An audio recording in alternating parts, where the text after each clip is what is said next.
नमस्कार दोस्तों। किसी गांव में एक किसान रहता था। उसका नाम कमलू था। उसके 7 बेटे थे। उसके सातों बेटों के बीच गहरा प्रेम था। उसी गांव में हीरा किसान भी रहता था। उसके 3 बेटे थे। वे छोटी छोटी बातों पर लड़ते रहते थे। हीरा उन्हें बहुत समझाता कि भाइयों का आपस में लड़ना ठीक नहीं है। उन पर हीरा की बात का कोई प्रभाव नहीं पड़ता।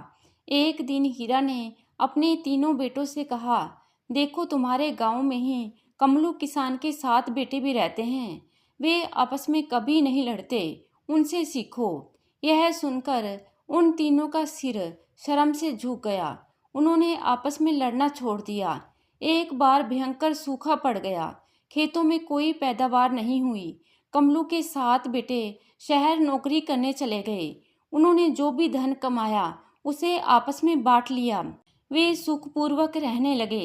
एक दिन महर्षि नारद पृथ्वी का भ्रमण कर रहे थे।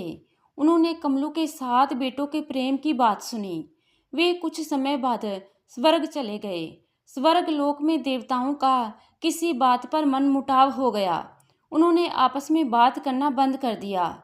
नारद देवताओं से बोले, आप लोग देवता होकर भी आपस में लड़ रहे हो। धरती पर कमलू के 7 बेटे आपस में कभी नहीं लड़ते। आप लोगों को उनसे सीखना चाहिए। सुनकर देवराज इंद्र बोले, हम उन 7 भाइयों की परीक्षा लेंगे। इंद्र महात्मा का रूप धारण कर कमलू के घर पहुंच गए। वह सबसे पहले कमलू के बड़े बेटे के पास गए। इंद्र ने कमलू के बड़े बेटे को 100 स्वर्ण मुद्राएं देते हुए कहा, लो यह मुद्राएं रख लो। इससे तुम्हारा जीवन सुखपूर्वक गुजरेगा। किंतु एक शर्त है। कौन सी शर्त? इन मुद्राओं को अपने किसी भाई को मत देना। मुझे नहीं चाहिए ऐसी मुद्राएं जो मुझे मेरे भाइयों से अलग कर दे। उस बेटे ने कहा। देवराज इंद्र का एक एक कर कमलू के 7 बेटों के पास गए। 7 बेटों ने स्वर्ण मुद्राएं इंद्र को वापस लौटा दी। देवराज इंद्र स्वर्गलोक वापस चले गए।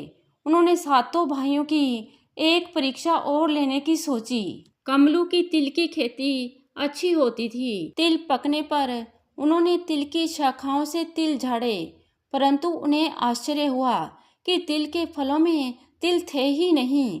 तिल झाड़ने और छांटने के बाद उनके हाथ एक ही तिल लगा। उन 7 भाइयों ने वह तिल आपस में बांट लिया। यह देखकर इंद्र बहुत प्रसन्न हो गए।